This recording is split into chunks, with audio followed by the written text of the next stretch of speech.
Right, good morning all, and welcome to the first Arbor Association Utility webinar outlining the Utility Arbor Proof Contractor Scheme.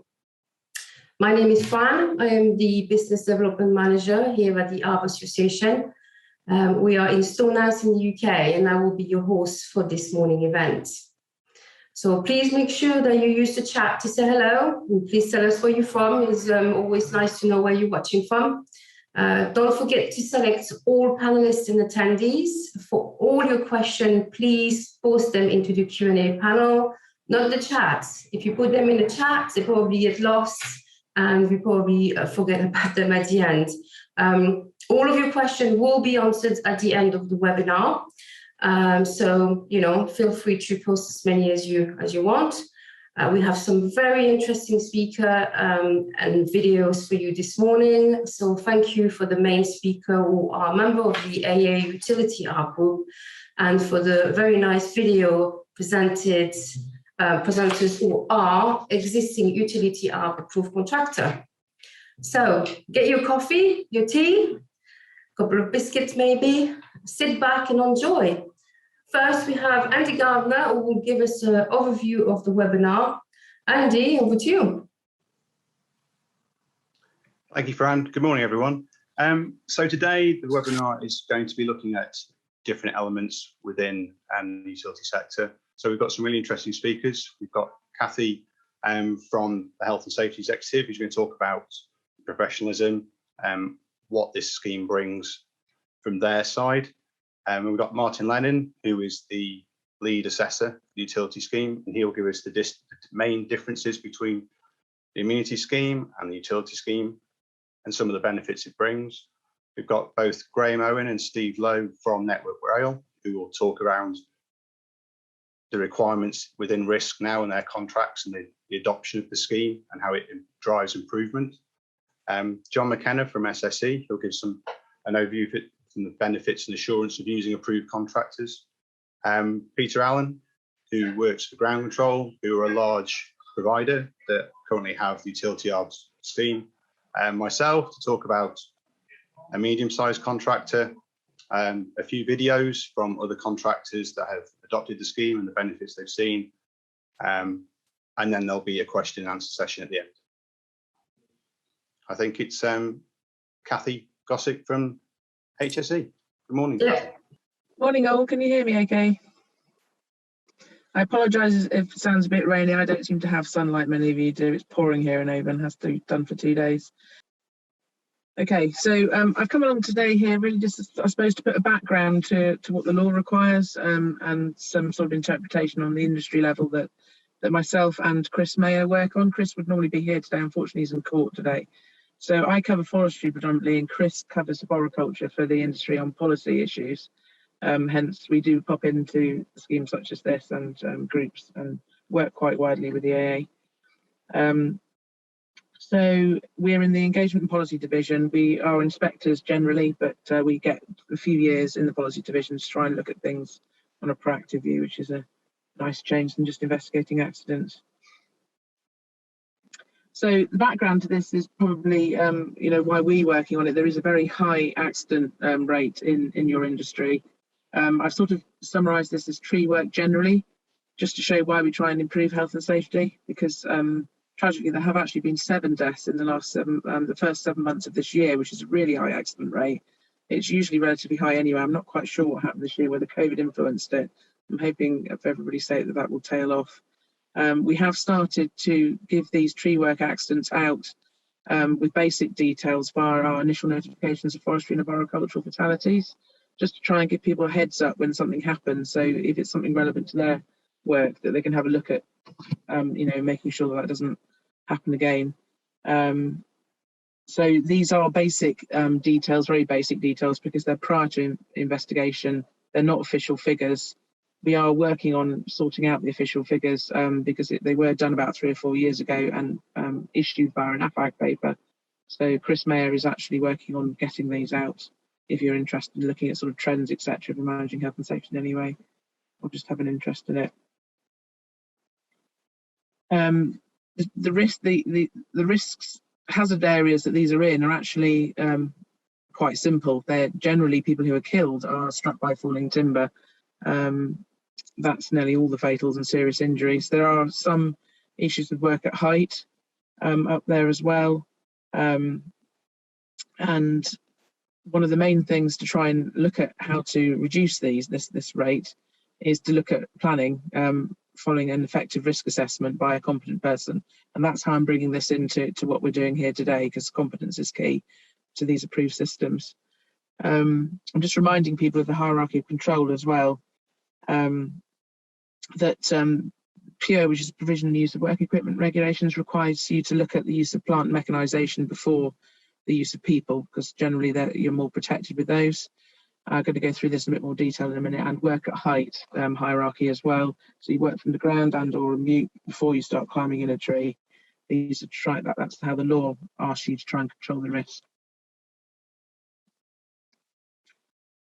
Obviously, the AA has done lots of work trying to make the sort of generic guidance, health and safety guidance, relevant to your industry. One that I wanted to highlight here is their new work at height hierarchy to try and put you in the right direction when you're doing your risk assessment about how you should be justifying what method you use. I think that's a particularly useful bit of guidance that they have produced there. So coming to some definitions and HSE's backing of competency systems. So starting with definition of competence. I presume that these, I'm happy for these to be shared afterwards, because I put some web links in if people are interested in seeing where these are from. So if it's blue, that's the web link you can click and go and have a look. I'm just summarising it here today. So that particular first HSE guidance page interprets the 1974 Health and Safety at Work Act and the management regulations, which also there is industry specific guidance as well in the pure ACOP paragraph 133 on chainsaw use. The most relevant thing here to competence is a relevant national qualification, which is the City and Guilds qualifications, etc. Definitions of competence itself, more generically, is a combination of training, skills and experience and knowledge that a person has and their ability to apply them to perform a task safely. I think one thing that's happened in both the and forestry industry is that because the tickets are what are always looked for, it sometimes misses the capturing of the relevant experience to the site that people are on, and that's very important to remember when you're selecting a contractor or considering your own experience to a job that you're doing. Another definition is competence is the ability to recognise the risks and operational activities and then apply the right measures to control them. These are sort of definitions that would be, if something went wrong, would be looked at in court. So these are sort of things you need to look at as a company to make sure when you're planning a job from your risk assessment that you've got the right people on that job. So obviously, as I've already said, take account of competence when selecting contractors, and that should be based on your risk assessment. So HSE does support approved schemes. They state on their website, again at that link, it's in a way an organisation can demonstrate competence in health and safety is to be accredited by a third party such as the AA. HSE did quite a lot of work in the construction industry, so I'm just summarising some guidance we've got on there, which I think is relevant to this, that these sort of schemes can simplify pre-qualification, they can provide core criteria, which is mutually recognised in the industry, and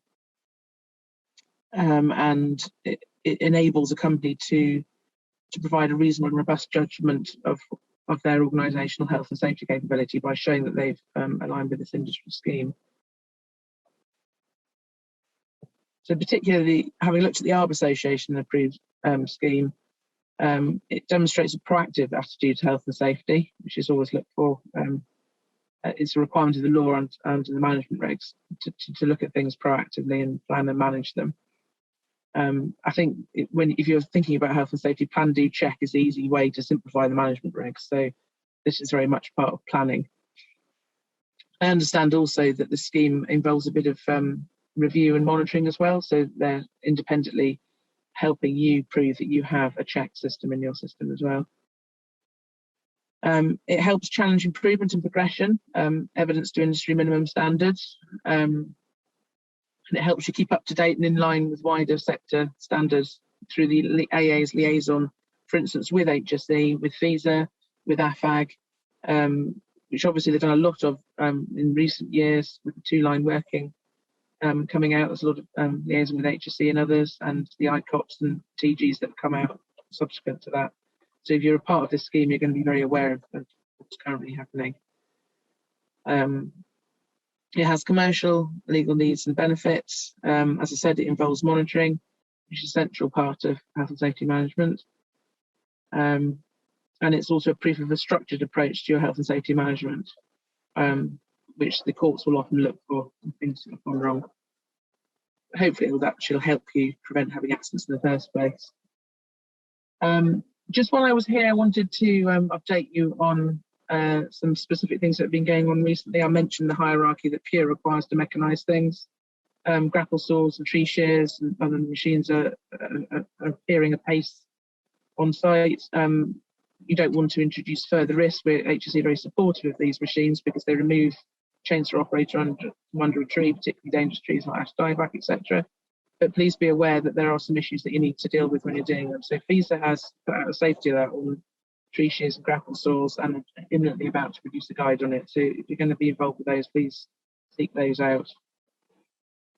And just to remind you that the AA new suite of guidance has been produced in consultation with HSE as well. I'm very pleased they produced that and thank them for that.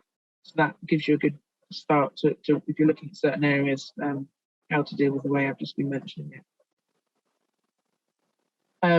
On the Ash Dieback issue, which is quite prevalent at the moment, just to point out that there are some government web pages bringing things together, which is actually an English government web page, but they're liaising with Scotland, so that's the top one there. That has most of the current guidance and some new guidance coming on it.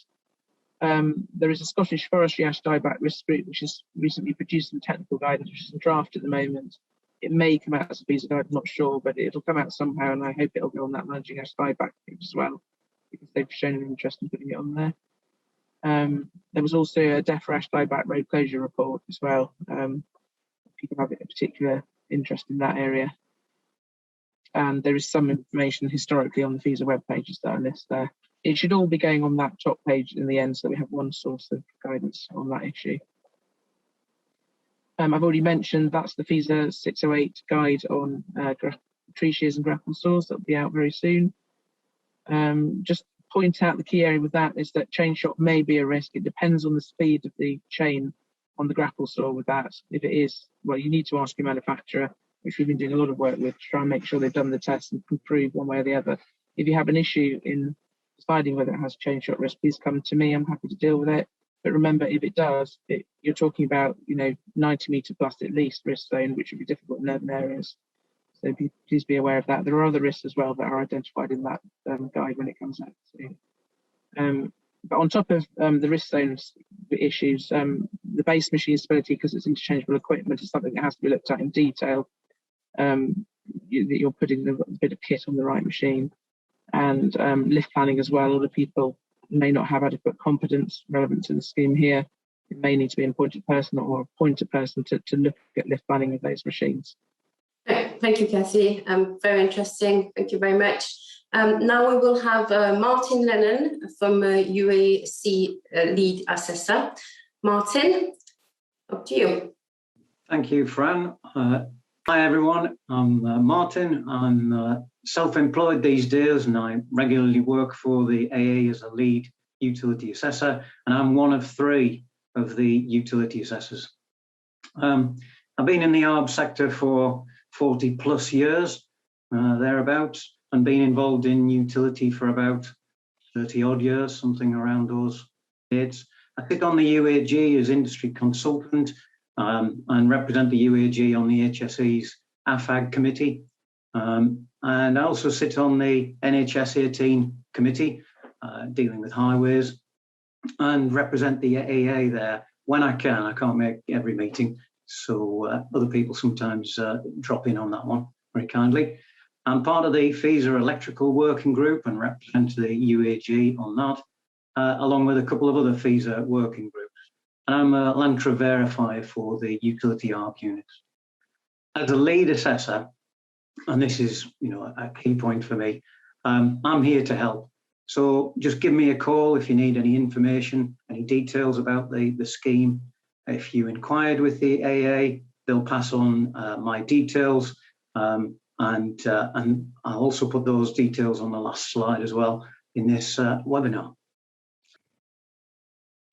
Okay, so I suspect most people watching this webinar will already be involved in the utility ARB world, but some of my comments and topics are hopefully well, quite basic sometimes, but they're hopefully helping people that aren't maybe familiar with utility ARB, so they understand the sort of work that we do.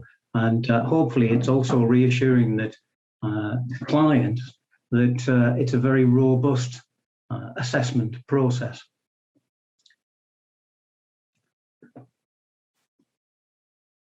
So we thought we'd start with clarifying the amenity and utility scheme similarities and differences. And perhaps I should set the tone straight away and say I believe the majority of trees adjacent to infrastructure are amenity trees. The public can see them and hopefully appreciate the benefits they bring. The other thing that needs to be said is both schemes, amenity and utility, have the 4 core modules that they're built around. And I expand on that a little bit later on. Both are focused on and tailored to ARB work, ARB quality, ARB knowledge, safety, business management, customer care and service, and the latter elements being core to gaining the SSIP recognition, which I suspect my colleague Paul will expand on. It's fair to say that there are more criteria within the utility scheme, and I'll explain and justify that a bit later on. And also, to be clear, I'm not saying it's better than the amenity scheme. It's just more appropriate for the utility work environment. So the reasons for the work and the work environments, as you might expect, is quite different. And the utility scheme is very much specific to the key aspects of utility environment. Both schemes offer assessment in the in the contractor's normal working environment. And I would emphasize the aim of the schemes are really to look at normal work operations. They're also tailored and built around compliance with the client specification and related industry good practice standards. So they are a key, if not the most key element within particularly the utility sector assessment. Put simply, there's usually more infrastructure related hazards than you would get on an amenity site perhaps. So the ARB side is perhaps, it's fair to say that it's the reasons behind the tree work is perhaps often more aesthetic reasons, whereas with utilities it's mainly safety, functionality, resilience, access to the infrastructure, or a combination of all of these, plus the environmental enhancements, which we see a lot in waterway works. The amenity assessments are often undertaken on domestic, local authority sites by the choice of the contractor.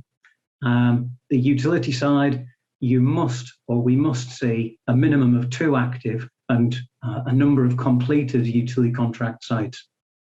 So sometimes in the amenity side, the common discussion points raised by the contractor is around crown reduction. Sometimes it's a bit difficult for them to demonstrate that.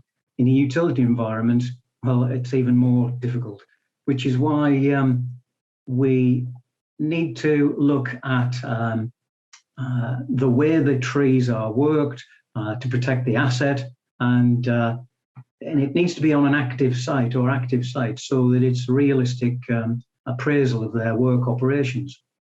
Now, being on an active site is sometimes a problem. So I'm really interested in people's views, and this may be a question for the panel later on, about contractors that want to gain the utility accreditation but aren't actually working actively on utility sites. So we'll maybe expand on that a bit later on. Sorry, I'm jumping a little bit ahead with my slides. So the assessment cycle in Amenity is over a 4-year cycle. With the utilities, it's an annual reassessment. Why annual reassessment? Well, it's to give added client assurance, ensure the work site, the infrastructure, safety, and has been managed correctly. It is appropriate. The controls, the operator competencies, the necessary authorizations, appropriate work planning. It's to make sure that they are all consistently managed and maintained. And in my opinion, it's pretty obvious if we looked at contract works, let's say around highways, that it would be more appropriate to use, if contractors or clients could use contractors that were specifically assessed for that work environment. I'm not saying that other people can't do it. I'm simply saying that it's specific to the work environment. An annual assessment is also aimed at ensuring the industry developments and standards, the alerts, etc., and Kathy touched on a couple, that they're brought to the forefront. And as the scheme goes forward, we're developing the scheme constantly and we're tweaking the standards so we can include this. And it's not a big problem if it's an annual assessment. Everybody gets that up-to-date information immediately. So both schemes have been promoting things like welfare. And in utilities, that's something we've been doing quite well because of the proactive nature of the utility clients and their expected standards. So it's useful just to talk on these points and refresh people's memories of what good practice looks like. And I find myself often referring to people to the Network Rail welfare standards. I think that's a really good example of good planning practice.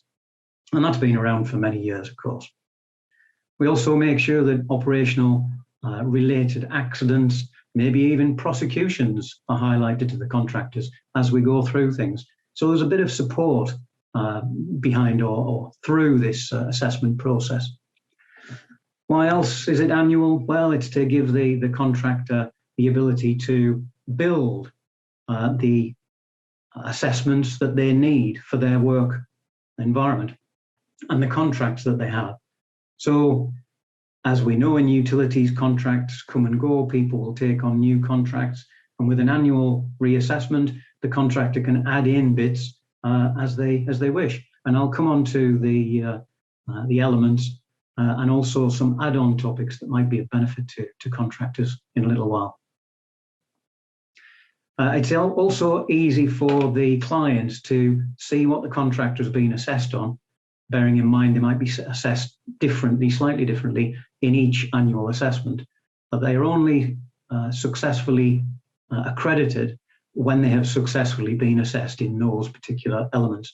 And the certification, on the back page, they have a scoping document of their certification, and that lists exactly what they've been assessed on. I think the other element is to bear in mind is amenity contractors. We may have a lot of local knowledge, possibly working on the same sites over many years.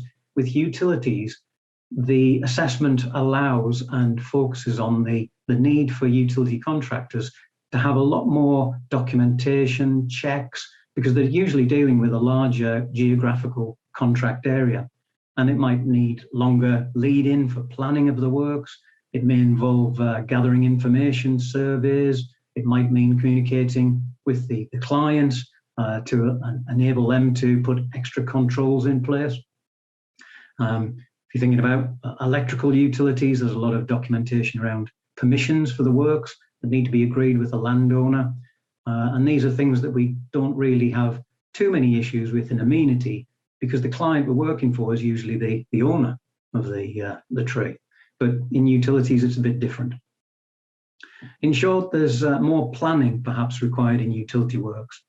And also there's a lot more plant and equipment that might be used in utility works because of the size of the works that they're dealing with, which brings me on to the elements, the main elements and the add-ons.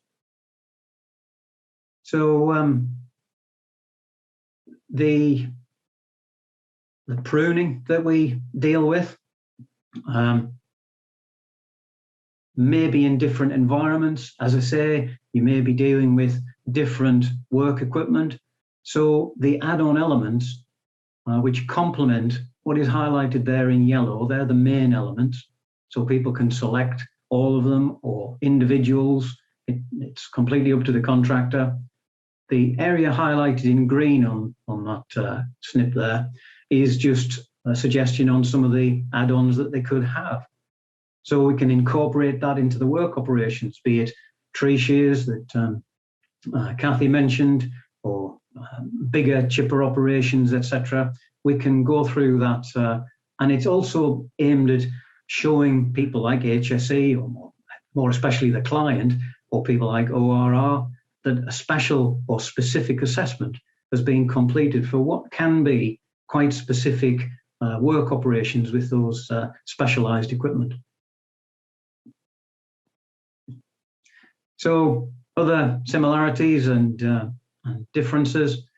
The Amenity standard is divided into two. It's not drastic split, it's just on business size, but there's sort of a less detail in certain documents required for some operations, whereas larger organisations would have a bit more detail in those documents.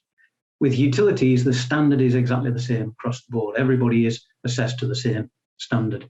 The other elements involved, the number of elements that people take or decide upon, will vary the duration. So some of the guidance in the scheme documents reflect that. Tree planting in Amenity, because I'm sure a lot of people are familiar with this process, that's mandatory in year 1 and 4, and in utilities, it's currently optional in some of the elements. Now, I say currently optional because we'll have an assessors meeting actually tomorrow, and I think this will come up again about whether we should be strengthening this planting element. Why is planting in the schemes? It's a common question. Well, it's based on contractors' comments about what they have to do for the contract. And I have to admit, I have a personal opinion here. Being an arborist, then I feel we should be planting more trees as a sector. But I'm really interested to hear your views as potential accredited contractors or just contractors in general working in the utility world. So I believe we should be planting more trees. I think the government funding that's available to encourage planting is good. However, I have major concerns, shall we say, about how that's going to be controlled. And as we know in utilities, the wrong tree in the wrong place could be a major utility problem. So I think it needs to be managed. And I think having planting within the scheme, the utility scheme, is a strong point. I think it will give clients the assurance they need that the utility contractors have covered a broad range of arboricultural topics. And also bear in mind, this scheme is managed by the Arboricultural Association. So I think we all have a wish to see more trees planted and cared for.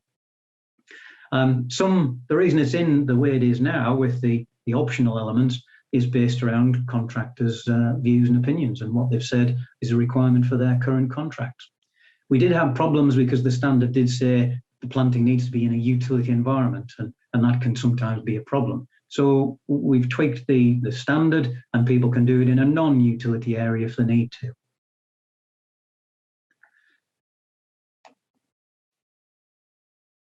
So other elements, similarities, differences, something to point out maybe is the Amenity standard can be covered within the utility scheme assessments, and there's a bit of a cost saving there.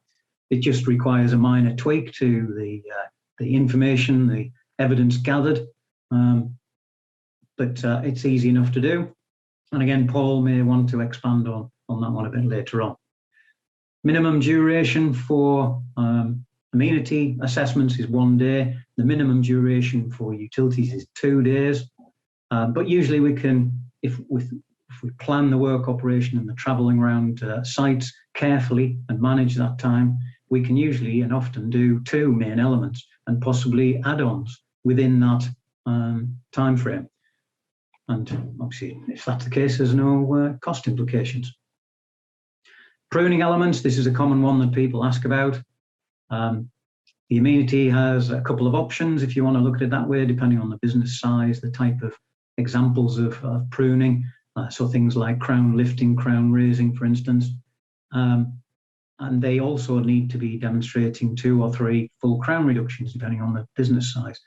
In utilities, they can do exactly the same, or they can look at additional demonstration of good pruning practice. So, what we do in utilities, reshaping, directional pruning, etc. But they all must be compliant with good practice, good standards, and the client specification as well. Knowledge elements, and while I talk about knowledge elements, it's worth just highlighting that in both schemes, the named manager and the team leaders are usually involved in the discussions, but the main focus is the named manager. With utilities, it's actually pretty much everybody on site that's involved.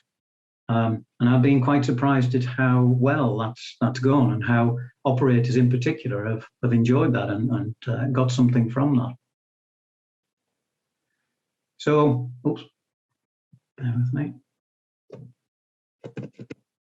Technology again, so excuse me. Pressing too many buttons. There we go. You can have more than one name manager if you wish, which is quite useful in utilities, thinking about the knowledge, the specialist knowledge that's sometimes required. So you might have specialists in the organisation that know a lot about railway contracts, and others that are very much ARB knowledge specialists. So we can tweak things to fit with the work operations that people are doing.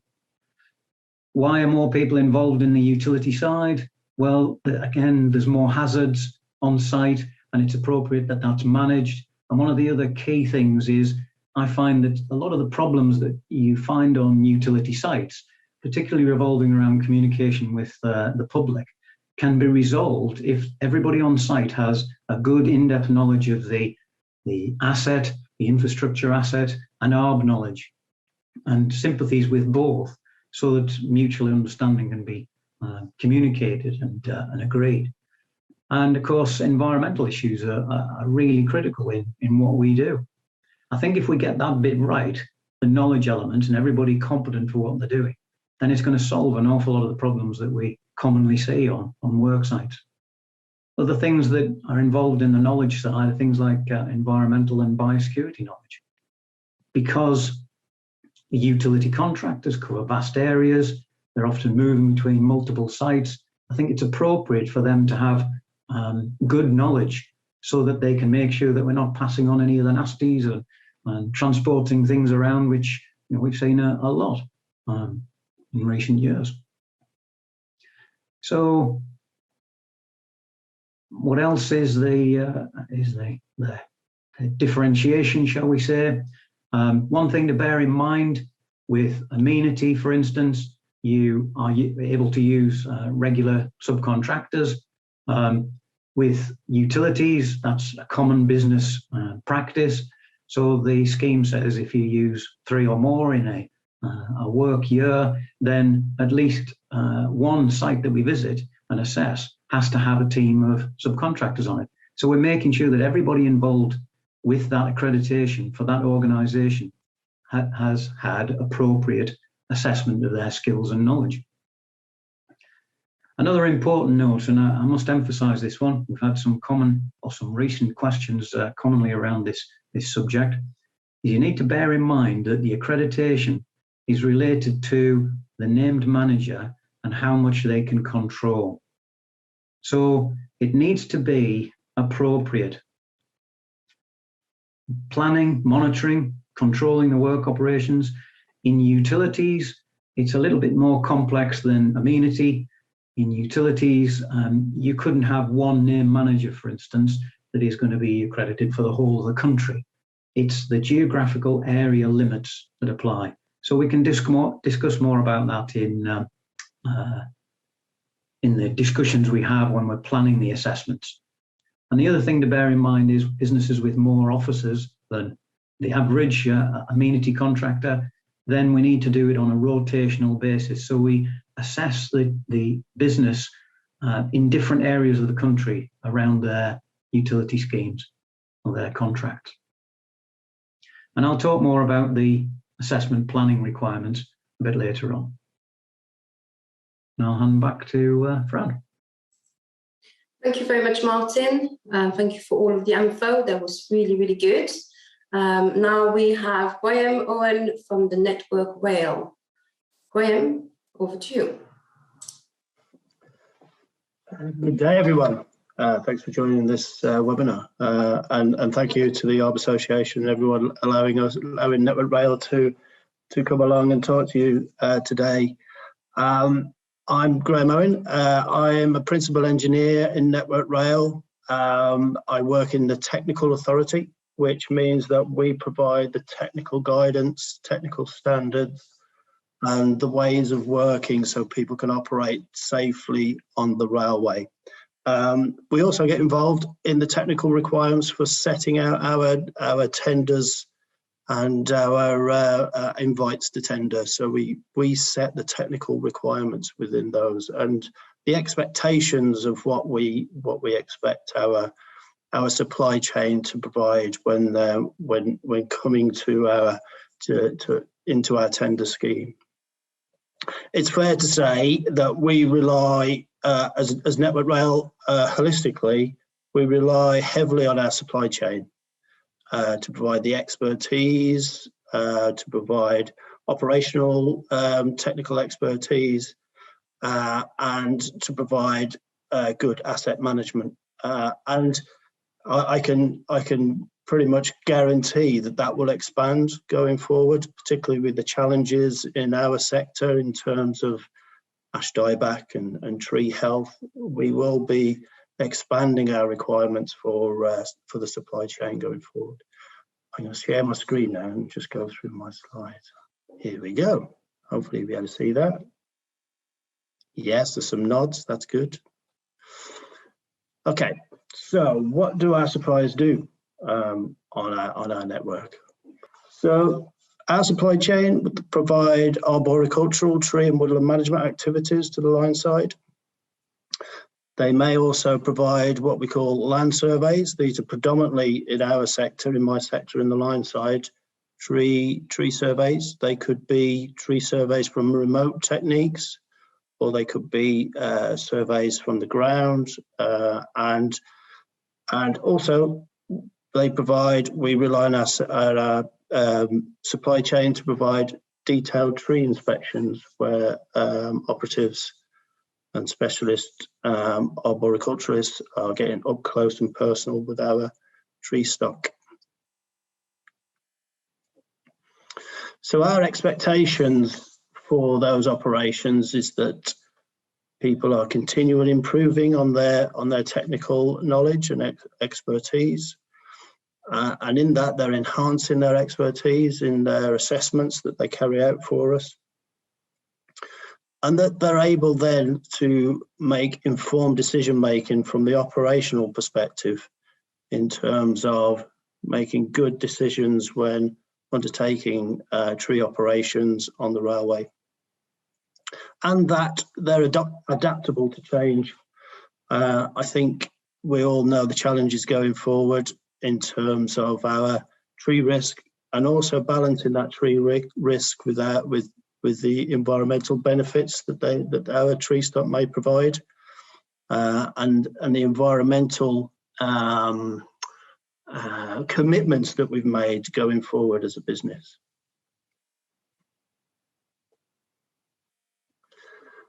So, however, if I can just pause there to give you a bit of a feel of where we're at in the current status of play. It's fair to say that our operational tree works on the railway is a significantly high risk activity. We not only have trees that can be complex to work on, We also run trains alongside those trees, and we also have overhead power lines, and we stick our line side buildings under trees. We make it very difficult for the operations to be undertaken, and therefore introduce a lot of complexity. Access is not easy. We want to run trains 24/7 if we can, and therefore the opportunities to get onto the railway and work can be quite limited, and therefore the operation can be quite complex at times. We've had some challenges in terms of safety performance with our supply chain, it's fair to say. Over the last 18 months, we've had some serious incidents which has caused our part of the business concern. So at the minute, we class our safety performance in this sector as quite low. And driving on to professional accreditation, it's fair to say that those contractors that have entered a scheme, the numbers of contractors is quite low at the minute. So there's a delta, I think, that we need to close there, very much so. And this is why we're looking to promote accreditation schemes such as the Utility Harb scheme ourselves.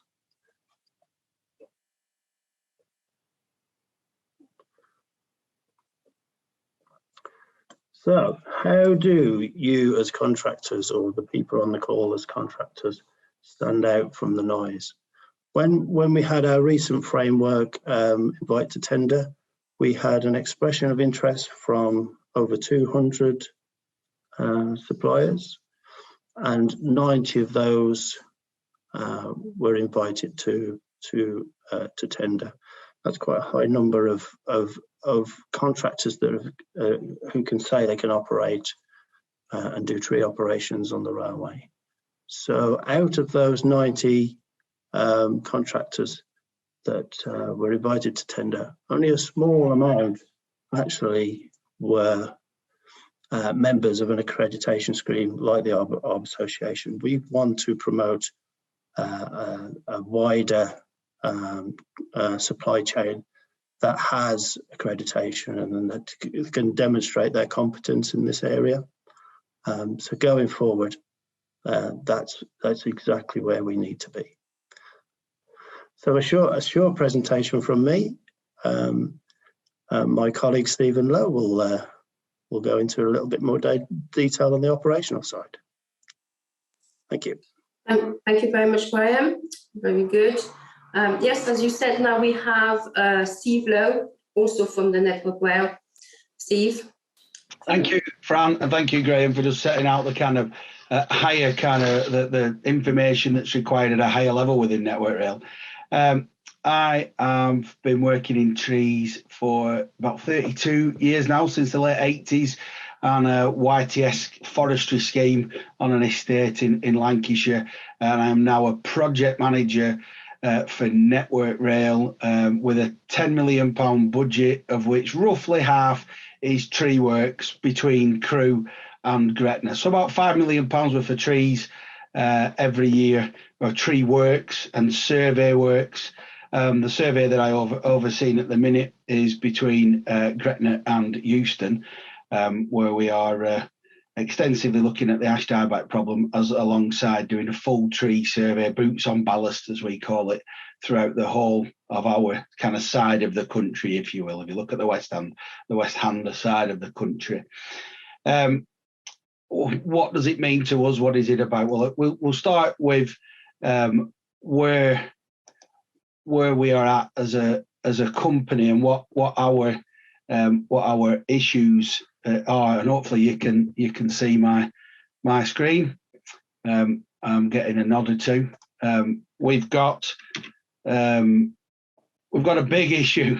We've got a big job on with 52,000 hectares. If you think of when I started, I was on a 6,000 acres estate, and I thought that was big back then as a 16-year-old lad sat in a county tractor with 52,000 hectares, and roughly,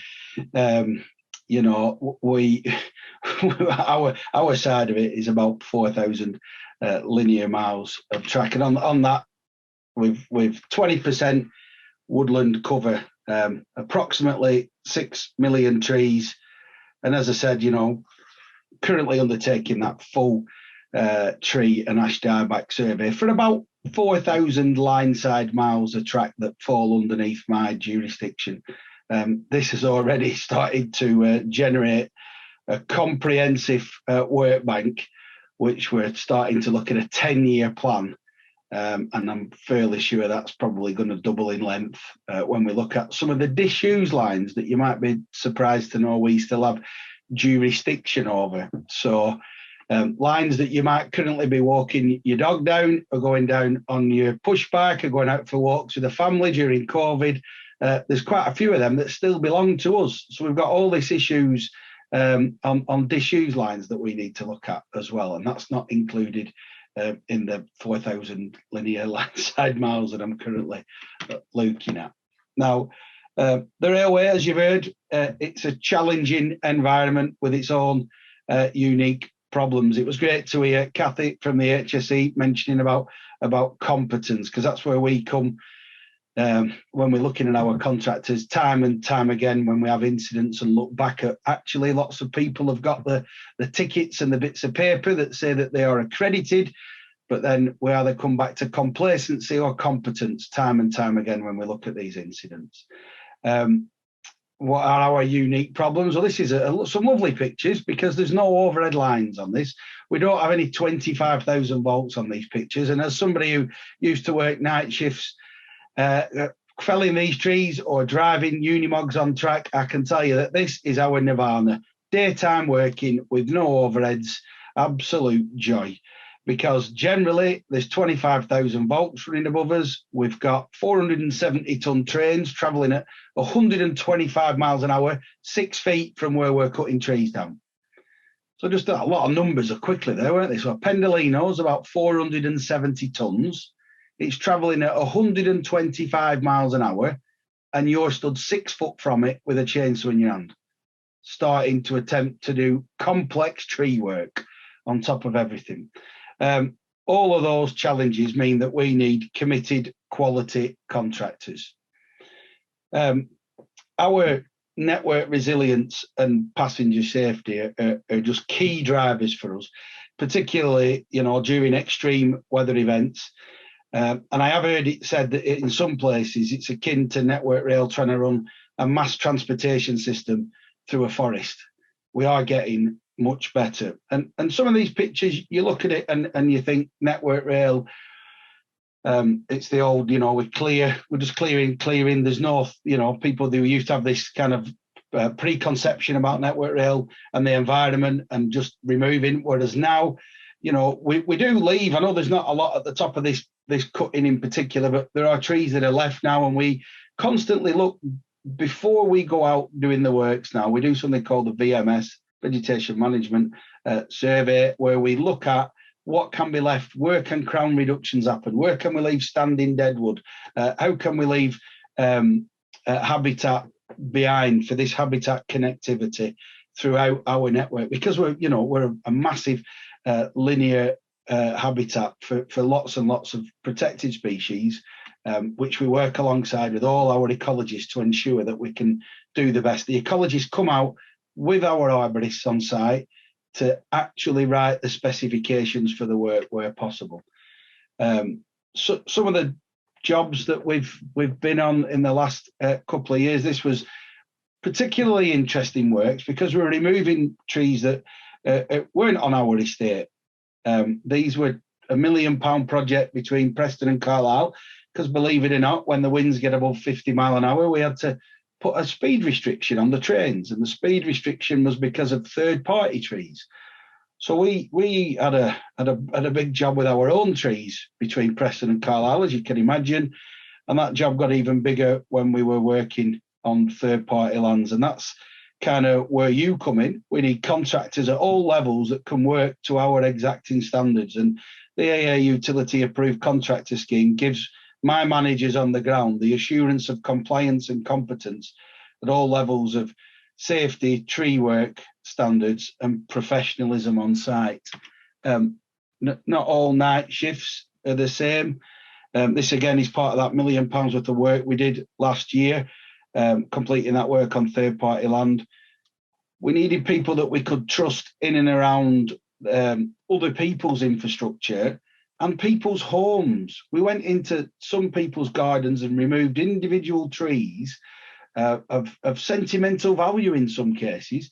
And we had a time where, you know, discussions around removing trees that were planted as screens for the railway, but we needed contractors that could stand in these places and have the discussions with that high level of professionalism when representing and being the face of Network Rail. And we are trying to work hand in hand with the Arboricultural Association. I'm a member, sit on the Utility R Group, the UAG, and you know, we are constantly looking at how we can improve our contractor kind of cohort and working alongside the Arboricultural Association to get this to move. You've got the tickets. We do an induction. Everybody who works for us comes and sits to an induction that I've helped to write, other arborists have helped to write. This hasn't come from, you know, somewhere in the cloud to tell you how to do your job, because we know how you can do your job. But what we want are passionate, committed people. And when my managers see that utility approved contractor scheme sticker on vans and on people's polo shirts out on site, the next level of assurance is kind of already there for us and makes us sleep sound in our beds with all this work that we've got going on. So that's it from me, and I'll hand back to Fran. Thank you very much, Steve. Thank you for your passion and your commitment. It's great to see. Don't forget, people, put your question in the Q&A box. We can pick them all up at the end. We're doing really well. So now we're going to be talking to John Mckenna from the SSE. Thank you, Fran. Good morning, everybody, and thank you to Steve as well. As you said, Fran, a very passionate demonstration of why we're here all talking about this today. I currently work for SSEN. I'm the Tree Cutting Operations Manager for the SEPD network, which is our southern network. We actually have two of those are in Scotland. One's a distribution network, and the other's a transmission. In the south central region, we have what we call a Southern Electric network, which some of you, quite a few of you, I imagine, on this webinar will recall that DNO.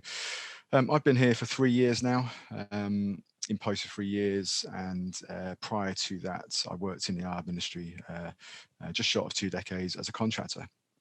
I currently sit on the UAG along with my colleagues here, and Martin Lennon asked if I'd speak to the group to give you the sort of perspective from a network operator's point of view, which I'm very glad to do.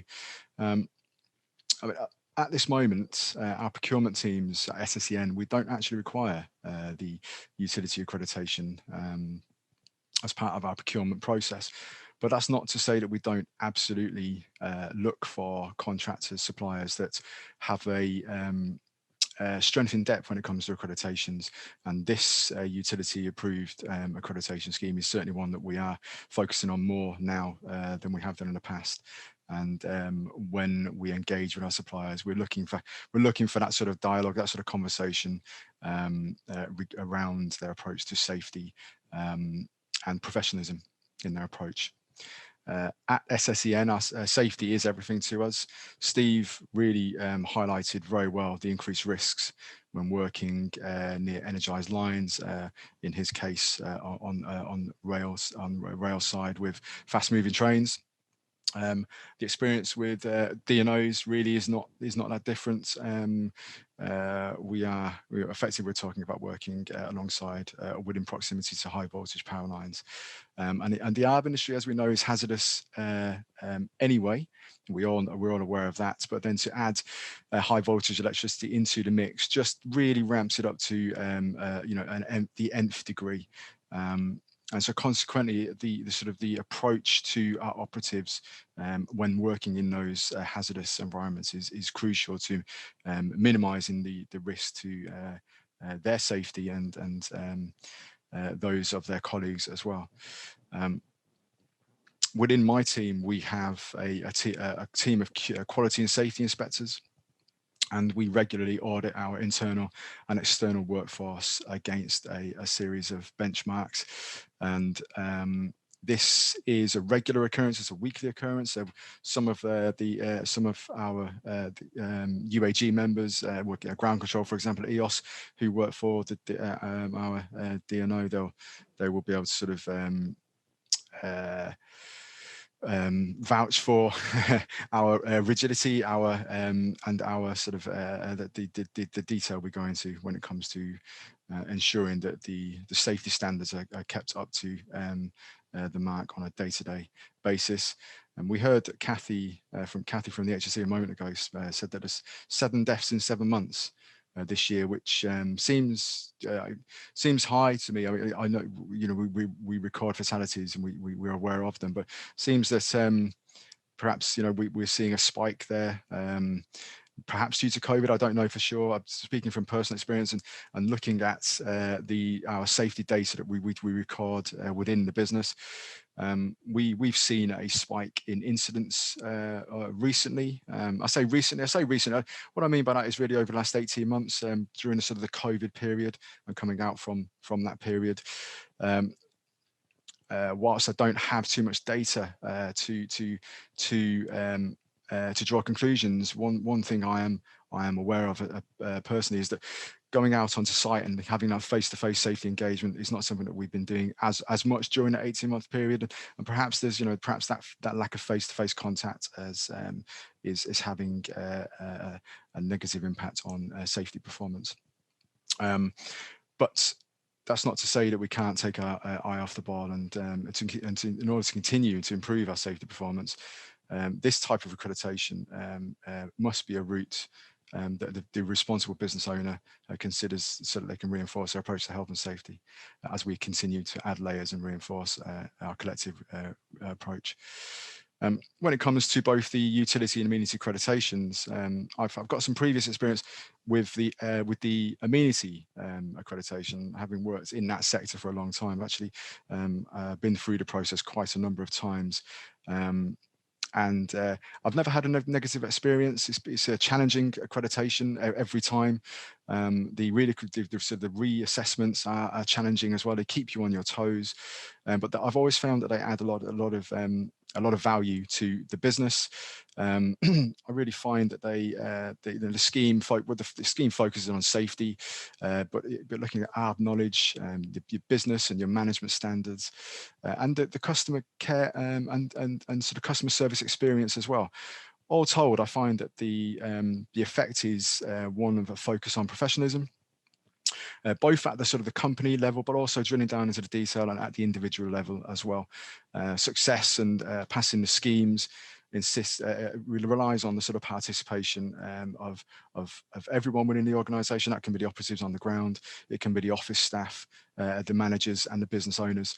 And more importantly, I found that sort of participation instills empowerment within the individuals as well, which ultimately enables those people, our staff, to feed back into the company's collective common goals, which of course is to run a successful business, but more importantly, it's to run a professional business, a business that's safe, and that delivers its message as well. And I've seen sort of had conversations with business owners in the past about sort of the cost benefit analysis of this also, and I have to say that in my experience, again, the cost, the investment, the upfront investment and the ongoing investment is more than adequately recovered in terms of the outputs of the business from a safety and from a business point of view.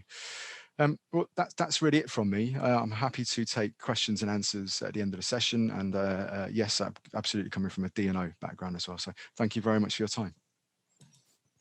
Thank you very much, John. Now we have Peter Allen from Ground Control. Peter? Morning all, can you hear me? Yes, we can. Good. Okay, I'm Peter Allen, I'm a Sector Director for Infrastructure at Ground Control. I've been in the utility ARB sector for more years than I care to remember, starting in the late 80s. I'll just get on the Snowdenish side. Slightly different take on things. Okay, I'm going to do this two ways. I've got a laptop screen and my phone because I can't see both slides.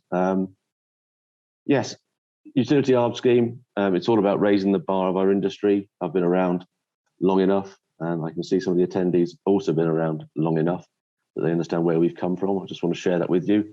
Many years ago, utility ARB was seen as the lowest of the low. It was almost like almost like a skullduggerous sort of industry to be in, and we didn't help that with the way that our previous, it wasn't us, but it was the way the industry was promoted. And then in the late 80s into the 90s, it suddenly became, it grew up a bit and became a lot more professional.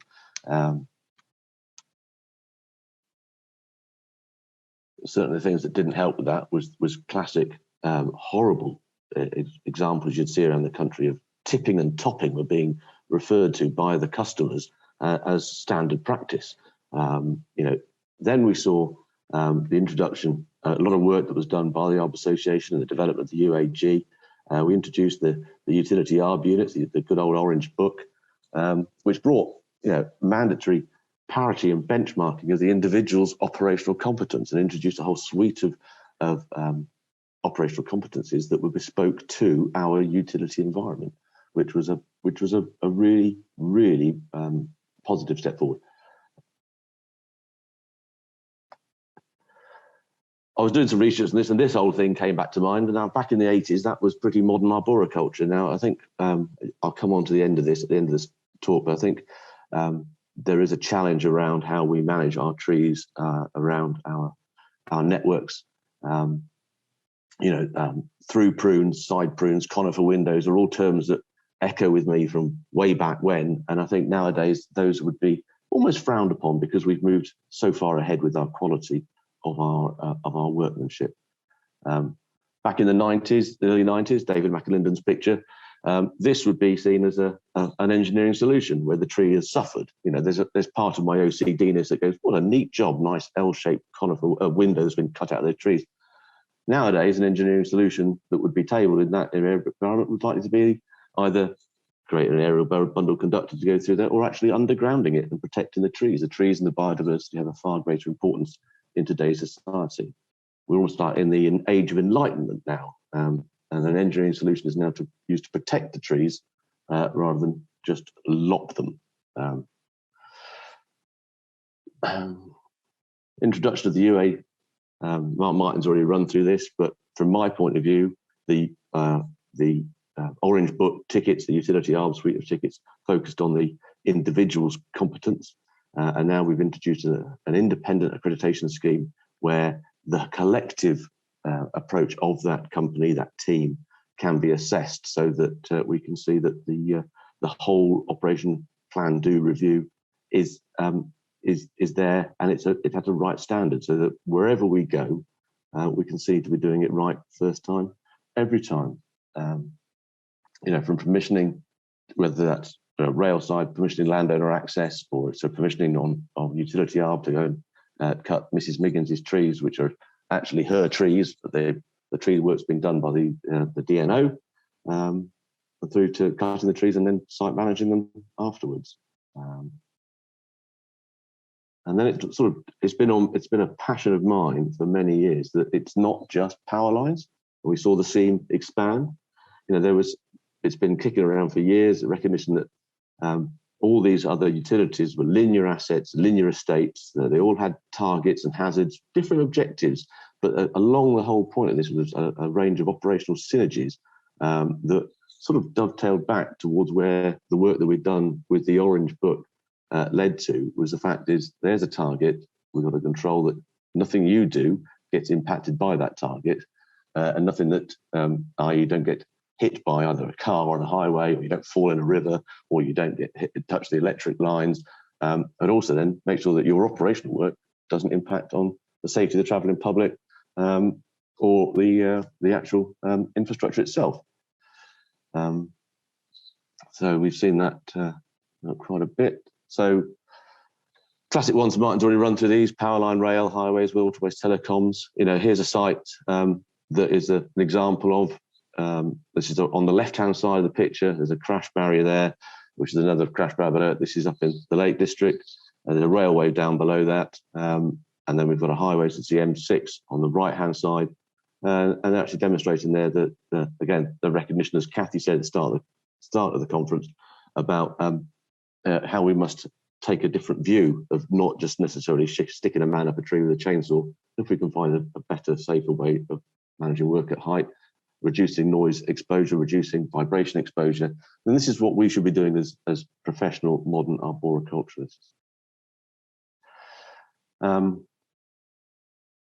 Martin ran through in detail the differences in the schemes. In my simplistic view, I think holding the blue badge takes you up to amenity, and therefore, as Martin said, it's worth doing at the same time. But actually, it takes you beyond the amenity scheme, which, if you think from my opening slides about what a fairly low down, low viewed industry it was in the sort of early 80s, late 70s, early 80s, that sort of thing. I'm that old. That we're now at a situation where it's actually, in my mind, we've gone beyond that, because not only the days of cutting your trees, madam, lopping and topping, that's gone. We've now got a difficult task, because we have to treat the trees with respect. We have to apply professional arboricultural practices, but we've got to do it in such a way that it meets the requirements of the various utility customers, which are so varied that you've got to do all the great stuff you do for your amenity arb scheme, but you've then got to do it in a much more hazardous and restrictive environment.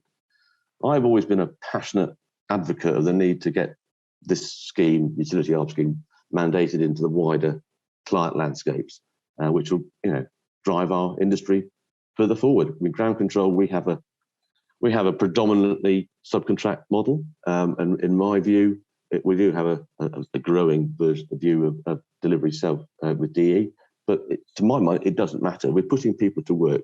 How they're actually get their holidays paid for is irrelevant. It's all about our engagement with our supply chain and managing our people, whether they are subcontractor or DE.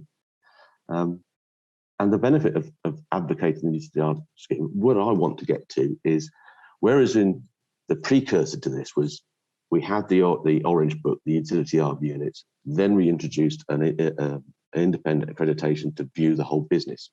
What I want to get out of this is we get more people involved in the utility arb scheme. We get more benchmarking, we get more parity across the other utility sectors. And actually, what I want to work with the other members of the UAG is to then create, almost like create a set of bespoke sort of tweaks to the Orange Book that relate to the different utilities we're working in, so that we can, because at the moment there is no set Bible. The Orange Book is the Bible for working next to power lines. We need to have a set Bible that, rather than some of us doing something on rail, some of us doing something else, we're all doing the same thing on the highways. It's all about linear targets and managing our people, but there's commonalities there. And if we can come to a set of agreed training courses, then that's going to take us right up to the top of the tree. Pun. So that is in progress. I think Graham in the UAG is working on some units for the rail sector. We need to push it more in some of the other utility sectors. Just as I'm interested in this, in our waterways work, we have almost like to be a mitigation, like a consultant between relevant factors within the Environment Agency. They have their F&BGs, the Fisheries, Biodiversity and Geomorphology guys, who love the fact that if a branch breaks out of a tree and dangles into the watercourse, it's great for the fish. But then the catchment manager, the catchment lead, wants his water to flow swiftly and effectively away from the catchment area into the thing. So that we're, as a professional arboricultural team, we're there to try and please both parties and deliver the works in a professional manner. So it's we've certainly moved on from the previous where we started from. So trees in a utility environment are effectively always compromised because they're always next to something that has been put there, or they've been allowed to grow there and get to a certain size. And now we've got to find something that we can do something different to actually, you know, I'm passionate about making sure that any work we do has, if we can, have a net zero impact on biodiversity or actually get a net gain in biodiversity. It's still early days in how we do that, but it's just something to start thinking about, is how we work smarter and retain more than just necessarily felling things. And you know, a rail solution is much more enlightened now. I don't want to upset my customers who are actually on this call, but a few years back, an engineering solution like there was the old rail utilities would have been a straight, well, clear to 8 meters, skinny up to the sky. And I actually had one comment from one manager. He wasn't an arborist, but his comment was, if it's got leaves on it, fell it. So, you know, we're in that process. It's, you know, it's come on in the last 5 years. It's come on leaps and bounds. We do work in partnership with our customers, and this whole doing it right first time is got a lot more than where we started from many, many years ago. And that's me done. Thank you very much. Thank you very much, Peter. That was very interesting. Now we will be speaking to Andy Gardner, ESO Contracting Limited. Andy will also be doing the Q&A later, as I'm not that experienced really. I've only been there for a couple of months. So thank you very much, Andy, and over to you. Thanks, Fran. Hi. Yeah, I'm Andy Gardner. I'm the current chair of the UAG, which is the Utility Arb Group. It is, as some of you may or may not know, and as Peter has been very passionately talking about, the area when you can get involved and you can help basically model and improve and bespoke the industry sectors and put into practice what you think might be innovative, good, safe working practices. One of the things that came out of it, and one of the things we're talking about today, is the Utility Arb approved contractor scheme. As a business owner of EOS, we saw the value in it, and my talk today will be pretty much around the benefits. So I will try and share my screen, which I know whenever I do in the past fails, but hopefully today it will work. So can we all see that? So this morning I'm going to look at, you know, why we chose the scheme, what the key benefits have been, the areas that, you know, we focus on, the peace of mind gives your clients, and ultimately, why wouldn't you? So why choose a scheme? It's the only scheme that can demonstrate safe working practice when carrying out utility arboriculture works around the infrastructure. As everyone's spoken today, it provides that level of assurance, but with all the accreditations, whether it be an ISO standard 9001, which is management system, whether it be your health and safety standards of 45001, it doesn't actually deal with what we do, which is trimming trees in a very compliant, highly regulated sector. And that's what this scheme does. It provides that level of assurance to the client, as has been said this morning, that just makes them feel comfortable. As it's been mentioned by Martin earlier, it's audited on an annual basis. So all your improvements can be seen. The auditors come in, you know, regularly, and they say, oh, this is improved from last year. Oh, this hasn't. Oh, how have you thought about this? It's tailored to each of the sectors your business operates in. So for ourselves, it's predominantly power. So we have the badge, as you can see, that has electricity on the side of it. You can also do rail, water and telecoms. So as Pete was talking about earlier, making sure that it's not just for utility arb seen as power line clearance, it covers all in your infrastructure. It shows that you work to the highest standards of health and safety and quality. You know, some of the pictures we've seen of branches being cut off to 4 meters, not to growth points, all that bad practice, it's gone. And it's innovative in its approach. You know, Martin's mentioned earlier the differences between the amenity and the utility scheme. But actually, if things change and evolve, then we adapt the scheme. So that way it's constantly at the forefront of new technologies, innovations, which means that the clients, again, are reassured. So what's it provided for us? Well, for ourselves, what we found is it gives us access to the knowledge and support by the Arb Association. So what I mean by that is at any point you can ring up and ask, I've got this little concern. Is there anyone that can help?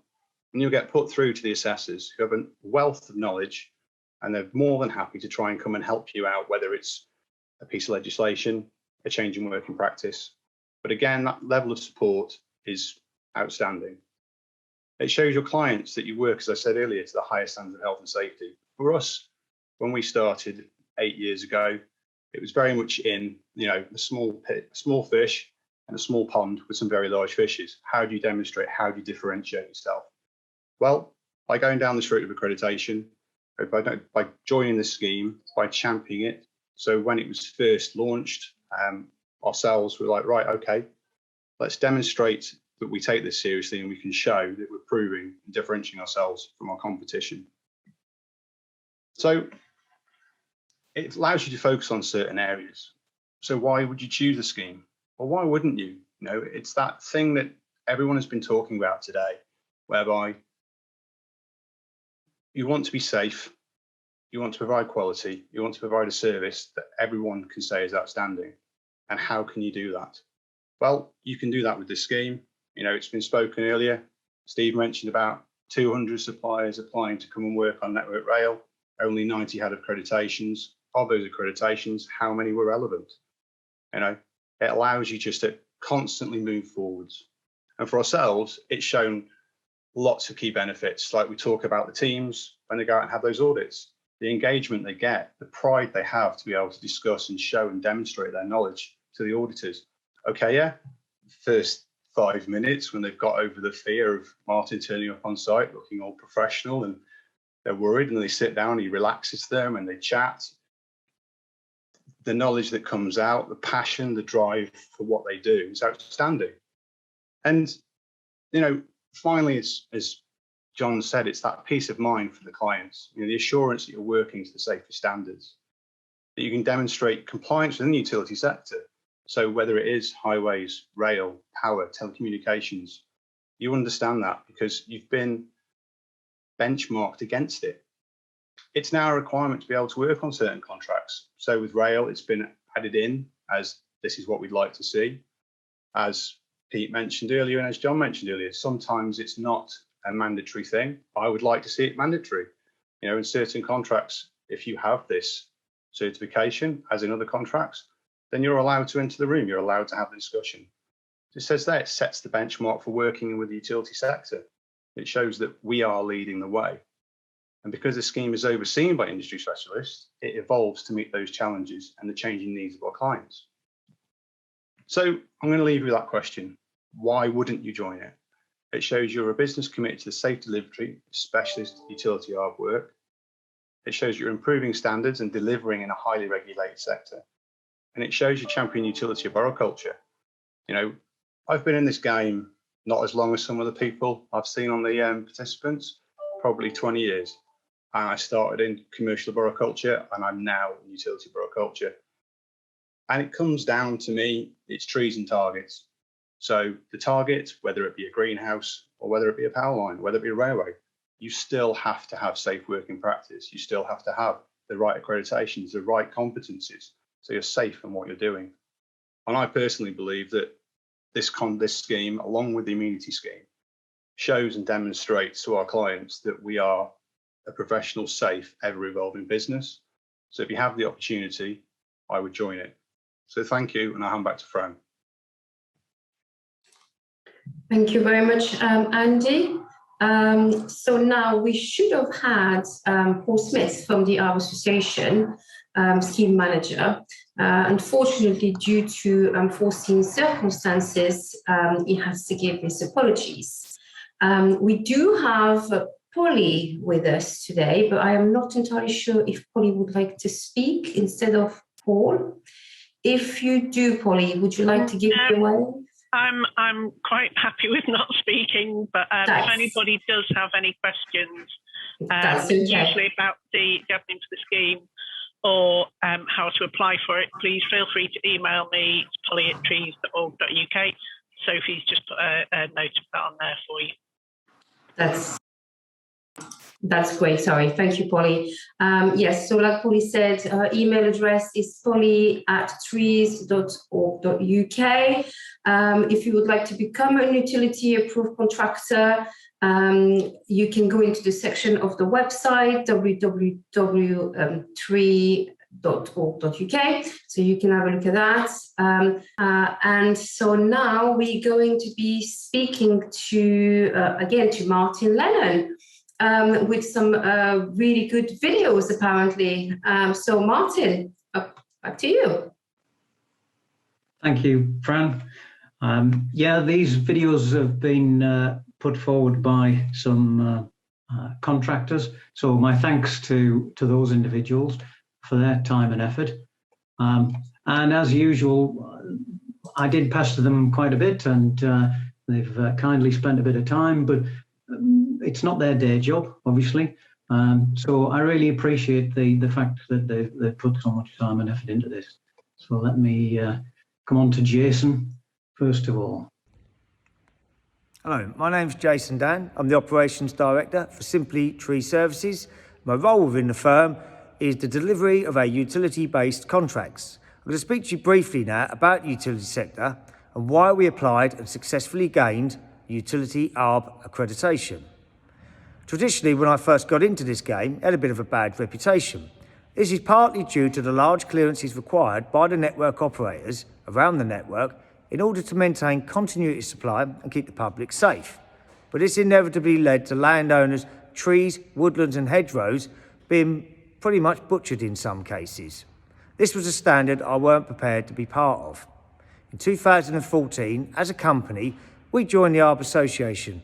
This was mostly due to the fact we wanted to prove to ourselves we were working to the right standards and we were prepared to be audited and measured on this. When the utility ARB accreditation came out also, given that's the sector we work in, again, it was a natural thing for us to go for, to prove to ourselves again that we were carrying these same high standards out within the utility sector. The opportunities it gives us, I believe it may give us more opportunity to voice our opinions within the industry, to show that we have been measured and we are working at the same high standards expected of us as laid down in BS 3998. It gives our staff opportunities for training, to keep them current, to give them education, to make sure they have all the tools and knowledge they need to deliver the work on the utilities in a way that raises standards as expected. For the future of the industry, I actually believe the utility ARB would be a way forward if all firms were to consider, all networks were to consider making it a prerequisite that the utility ARB was part of being on their networks.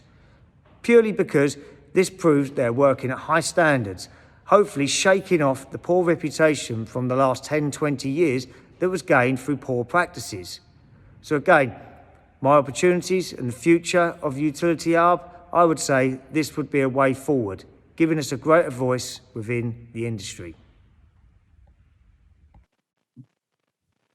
Yeah, good job, Jason. Let me move to Steve. Hi, my name is Steve Proctor. I'm the Regional Manager for our Vegetation Management Services, and we've recently just gone through our ARB approval process. During the process, I was asked why as a company we want to be ARB approved.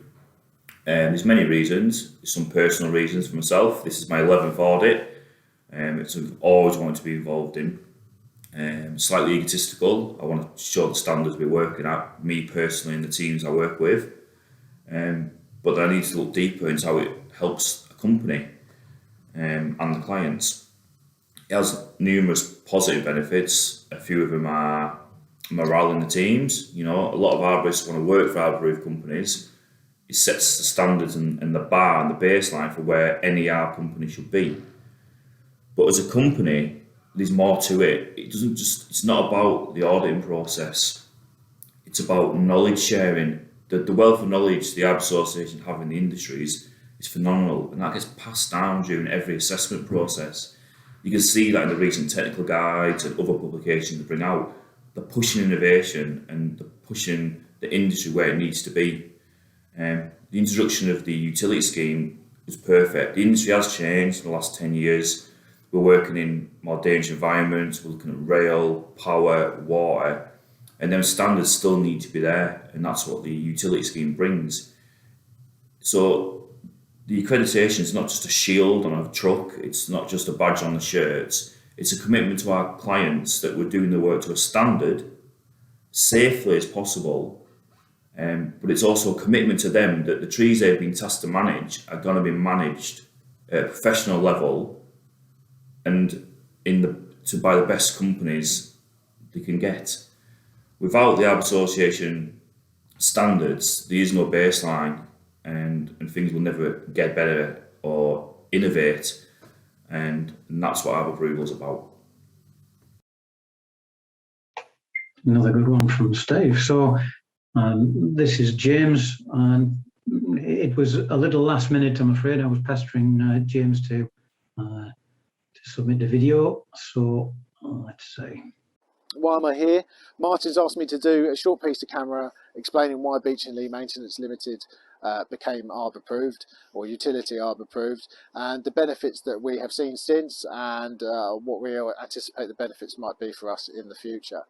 So a little bit about the organisation. Beech & Lee Maintenance Limited have been trading for the last 10 years, operating out of Chelmsford in Essex, and we've been servicing in the main Transport for London and their subsidiary businesses such as London Underground, London Buses, London Trams and the like. More recently we've moved into other sectors such as waterways. We've been doing a lot of work through ground control for the Environment Agency, and we've also been doing some work for them on UK power networks in the recent past.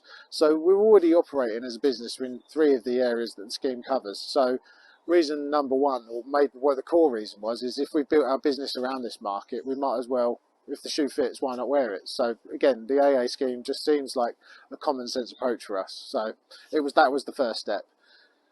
Other reasons or other benefits that I've seen since is we sleep better at night, and I don't think you can put a price on that. As small business owners and leaders, we often doubt ourselves. Are we doing the right thing? Have we covered this off? Are we going in the right direction? Are we as compliant as we can be? And I think having the Arbor Association behind you, inspecting you annually, and coaching you and keeping you up to scratch, there's a real peace of mind or a real sense of support there that was lacking previously. Normally you're on your own, so to speak. So that was a great thing for us.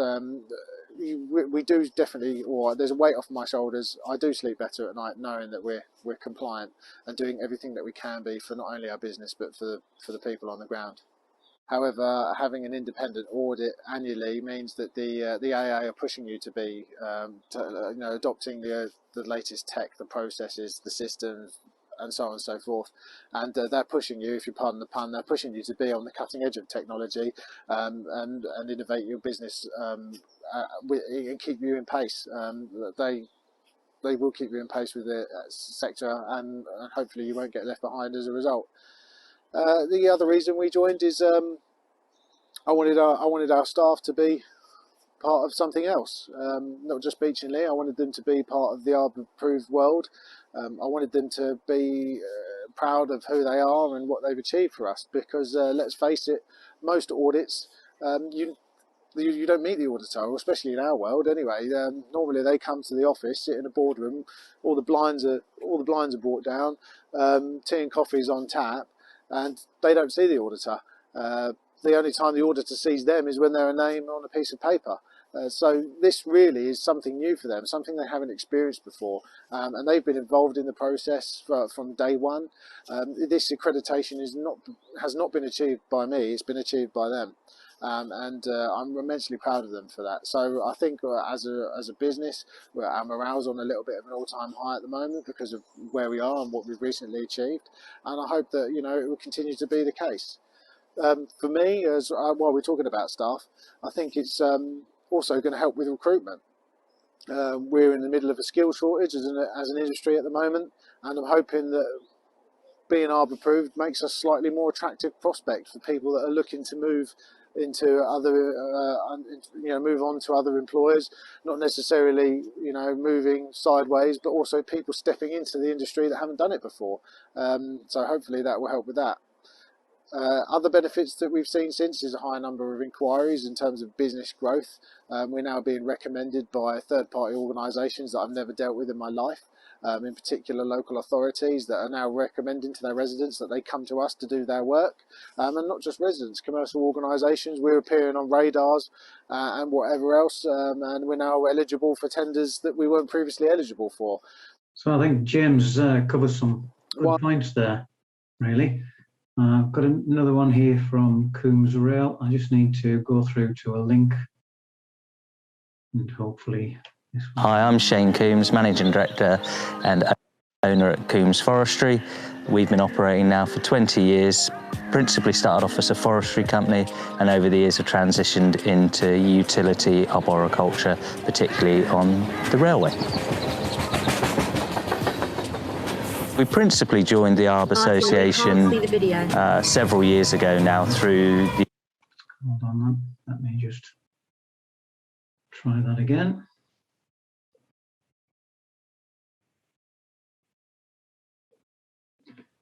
Technology is great.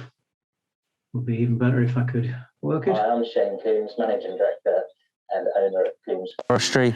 We've been operating now for 20 years, principally started off as a forestry company and over the years have transitioned into utility arboriculture, particularly on the railway. We principally joined the Arb Association several years ago now through the Amenity scheme because we carry out a lot of accreditations as a company.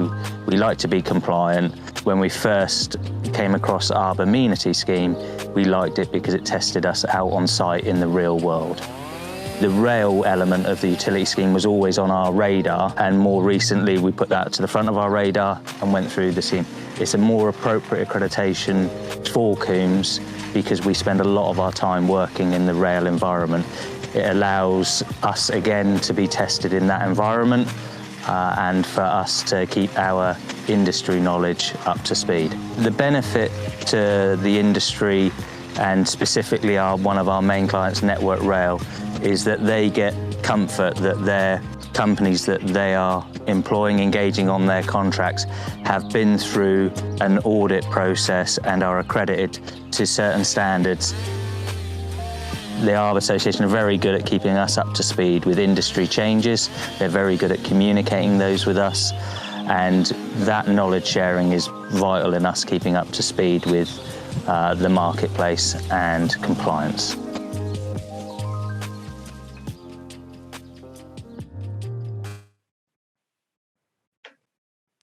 Very professional, I think you'd agree. I'll stop sharing for a moment and hand back to Fran, but I think next up again, Fran, is it? Thank you, Martin, and thank you for organising those videos. Thank you to Jason, Steve, James and Shane for those very good clips, very interesting. We're going to now go to the Q&A, I believe, with Andy Gardner. As like I said earlier, I've been in the industry for only a couple of months, and we would like this to be the best of the best. So I'm going to hand it to Andy Gardner to host the questions, as he's going to be best positioned to do so. Thank you all.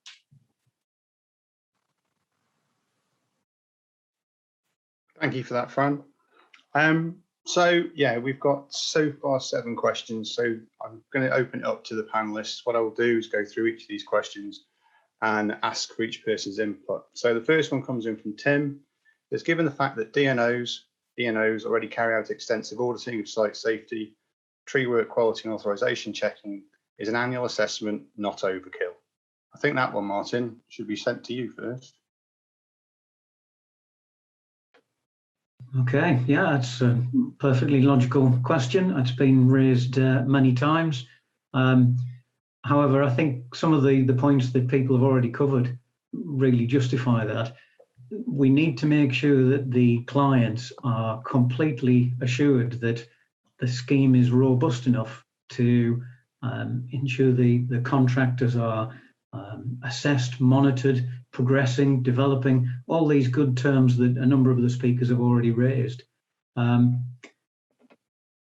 I think it is appropriate to do it annually because of the extra hazards that are presented by the various bits of infrastructure or the equipment that we use. And the principle I would try and get across to people is, with each assessment, it should, in principle, become easier, smoother, faster. And I would also go so far as to say, because of that, because it becomes, have you maintained the high standard we expect in the scheme, and are you then maintaining it?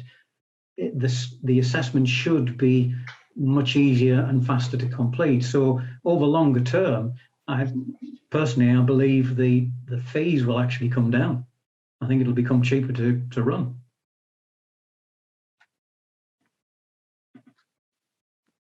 Thank you for that, Martin.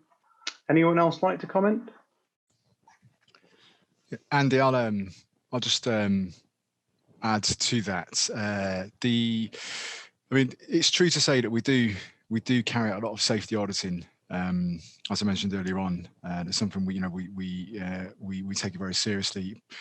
What's become apparent to me, though, in the last few years, is that there are individuals, or there are companies perhaps, that feel that they don't need to pay as much attention to their auditing because of the expectation or the belief that the client, in this case the DNO, is covering that base and is carrying out sufficient audits to ensure that the working practices, the safety practices and procedures on the ground are adequate.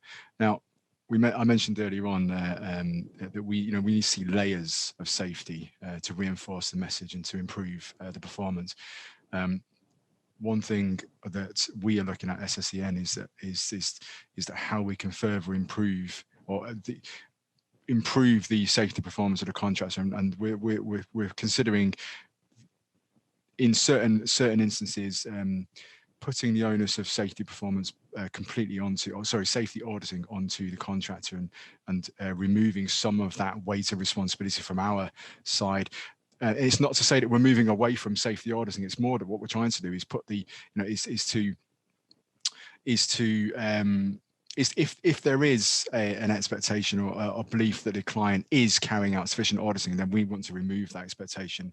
The business owners, the safety professionals within the businesses, they must be aware that it is up to them to carry out their safety audits. It's up to them to maintain a high level of performance. And if by our actions as a DNO we're sort of lulling people into a false sense of security, that's not where we want to be.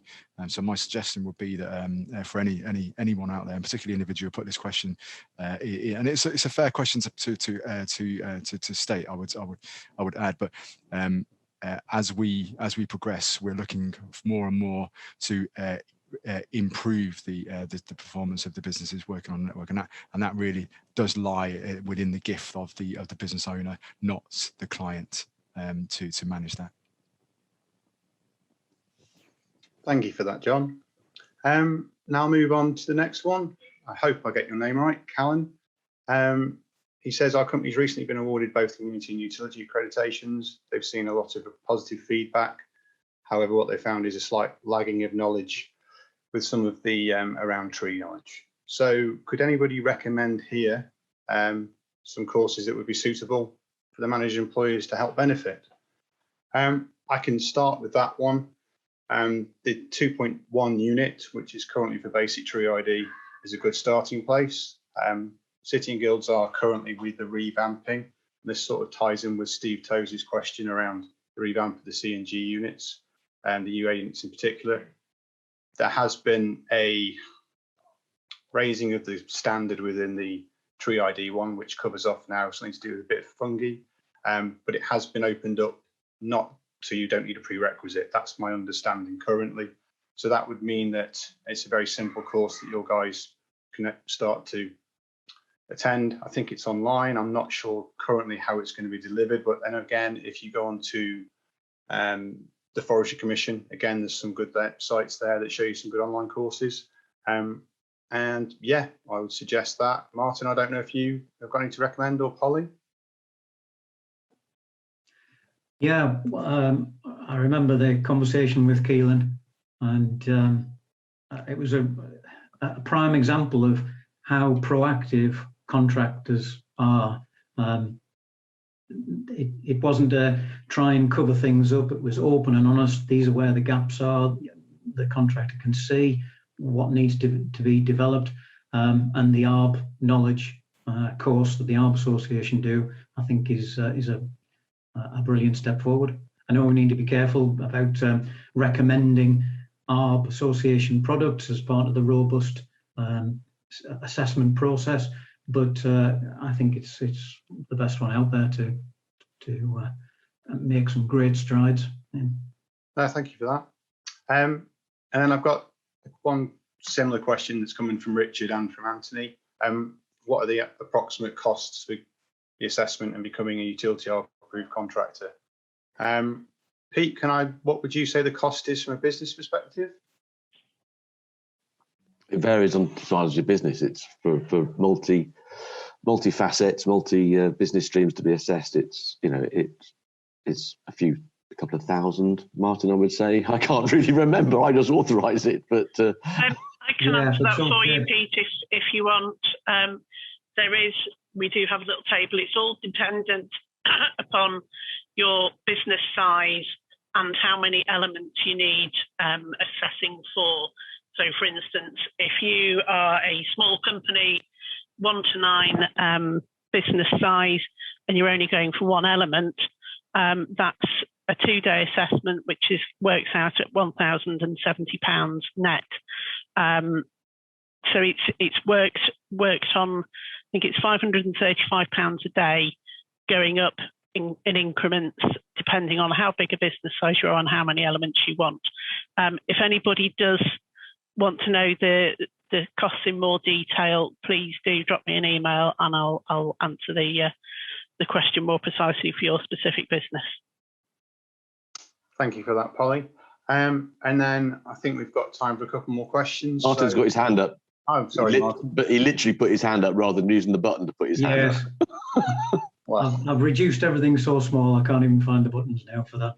But yeah, I suppose it's probably worth pointing out that the current fees, based on this being a recording, so people might watch it in another time, are best referred to the ARB Association website. And Polly's brilliant; she'll be able to explain the details if people need to when it's appropriate.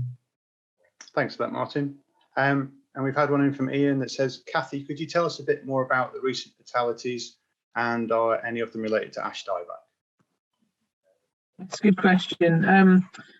The best way to have a look at the fatalities is to go on the FISA website, really, rather than ours, and they've got all of the recent ones listed on there. They are very basic, as I said, initial notifications of them. There are some in utility ARB, yes. Out of those 7, I think 6 of them are ARB, not necessarily utility ARB, one's Forestry of this year. There will be more details coming up on them in the FAG paper that we hopefully issued in December, January this year. Got an FAG meeting in December, which will compare and contrast the stats we've got up to 21 from ones we did in the previous paper 3 years ago. But yeah, I'm also hearing that this is the tip of the iceberg as well. From what other people are saying, there seems to be quite an increase in incidents at the moment, and I'm not quite sure why, so we need to keep our eye on them. But basically, it's generally timber falling on somebody's head, usually the chainsaw operator. So, it's getting the right people in the right place and planning that operation to try and prevent these. Thank you for that. We've got a couple more. So one from Peter, a bit of a different twist. So without being too negative, the scheme seems to be targeted at tier 2 or 3 suppliers. The standard inspection seems to be duplicated. And he seems to think it's lower than those of a first tier contractor company undergoing through the ISA and UDVB. I'll comment on that one because I can understand that there might be a feeling that this scheme could be seen to be lower, but the one thing, as I said, the benefit that we've had from it is that it's targeted specifically to the operation we do. So the ISO UDVB, I'm sure Pete might agree with me. I'll let you comment, but I mean, fundamentally, the ISO is about a management system, it's about environmental, and it's about health and safety, and all those things that you generally go across. that's the same. Whereas what this scheme does, it's very much more targeted towards the operations we carry out and the safe practices that we have to ensure that we follow. I don't know if you'd like to expand or comment, Pete. Yeah, I think different business streams, certainly in utilities, in the classic utilities, DNOs, we know that there's a high level of proactive auditing, and in rail, proactive auditing.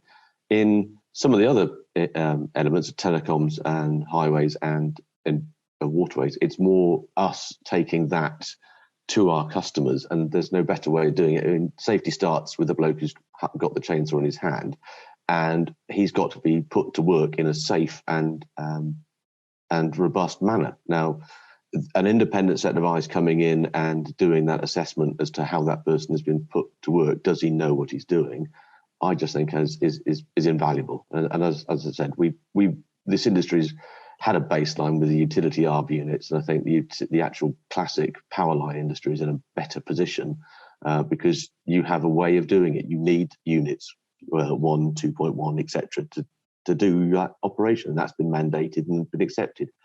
The passion is there to actually make that the same for any utility ARB business. So it's what it is. It's fit for purpose as far as I'm concerned.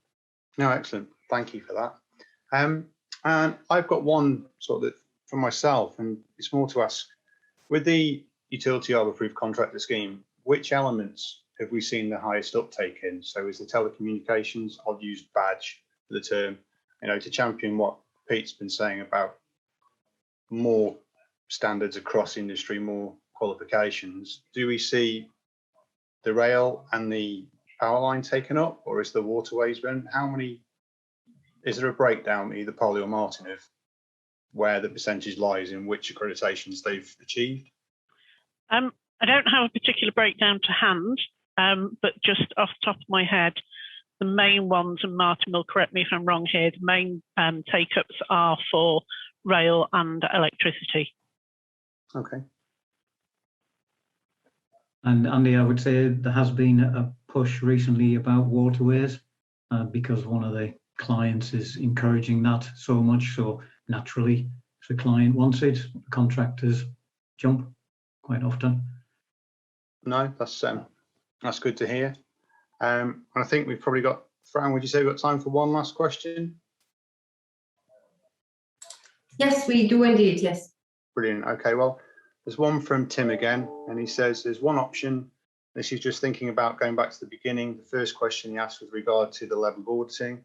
One option may be to have an initial assessment followed by a probationary year and then further assessments to ensure quality is maintained on a bi or triennial assessments. So reducing the burden. What are people's thoughts on that?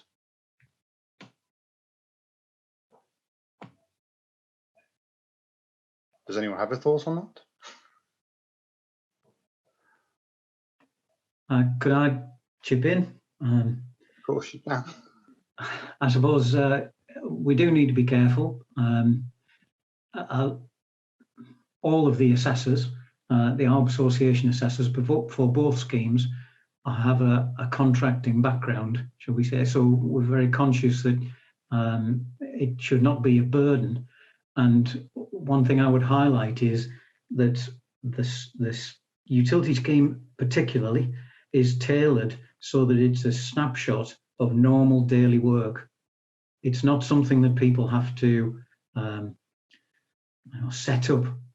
We just go to the sites and we see what is being completed there, and that's it. Okay, so to tie in with Anthony's little quick question, for instance, if we undertake work on a stretch of the M6 that's 20 miles long, would that be classed as one site or broken down individual sites? So I'm guessing from what you're saying, Martin, is if you've got multiple teams working on different areas along that stretch, you'd break that down into more than one site. That can happen. One of the elements that I did a couple of slides for was to illustrate what was required on the various sites. And one key message from that is, if we have a large site and maybe multiple teams working within that area, we can class each team as their own work site. The process is about gathering the necessary evidence in a consistent way, and obviously to the standard required. So yes, the scheme document refers to a number of sites being visited, but we might not need to do that. And that's why the scheme document refers to estimates of durations. If we can gather all the information we need on one big site, we don't need to go to any other sites.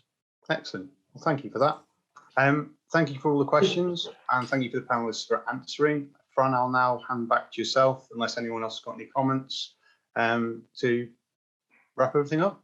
Yes, well, thank you, Andy. Thank you, all of you, for your commitment, your passion, for all of this very, very useful information that you very care to share with us. I would like to thank you, Polly, for jumping in for Paul. Unfortunately, Paul had to leave a little bit earlier. So thank you, Polly.